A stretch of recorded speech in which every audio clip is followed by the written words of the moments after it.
Ang daming nag-aabang. Sabi nga kasi, aamin na raw ang Kim Pao. Well, pinagkaguluhan talaga sa social media ang kakaibang paandar ni na Kim Chiu at Paolo Avellino para sa tila pasilip ng kanilang bagong proyekto.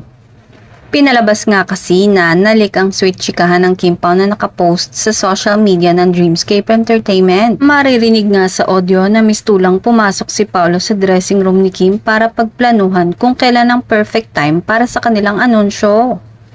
Ano na, Kimi? Kailan mo ba gustong ilabas? Ako na bahala. Next week Wednesday. Gusto mo? Say ni Paolo. Sige, sabihin na natin. Sagot naman ni Kim. In fairness, ganap na ganap talaga sila sa kanilang pakulo dahil maririnig pang nag-appear ang dalawa sa wakas. Ready na nga raw silang umamin ngayong Miyerkules. Kudos din talaga sa mga fans dahil kahit boses lang ng mga idolo ang narinig dito, sure na sure sila na ang Kim Pao ngayon. Dahil nga confirm na ang schedule ng announcement ng dalawa, excited at tinabangan na rin ito ng fans. Ang cute naman, dinaan sa boses ang pakilig.